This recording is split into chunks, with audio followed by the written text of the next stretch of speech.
แน่ตื่นขึ้นมาตื่นขึ้นมาก็กินนุ่มเลยติขนมพร้อมนะคะป้าดคือสิบจอยดอกเนาะหิวเมื่อไหร่ก็กินตลอดเลยค่ะคุณยายหูจะไปเอานุ่มมากินนะคะมื้อนี้กินมื้อจะกล่องแล้วนุ่มกินอะไรกินอันเดียวอันเดียวติแมนบ่มื้อเช้าก็เห็นบาง10 โมงเช้าก็ยังเห็น นั่งกินจดจด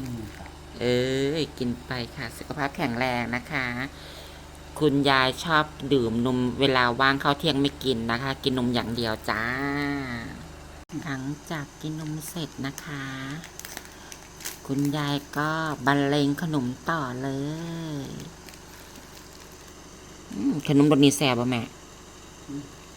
รสนี่แซ่บป่ะมึงดูอุ้ยขนมไข่ป๊าดจะแซ่บเนาะ โอ้ย แม่เอาติแม่มันมักเพี้ยมันเพี้ยแน่แซ่บป่ะขนมแซ่บอยู่เออ กินไปค่ะ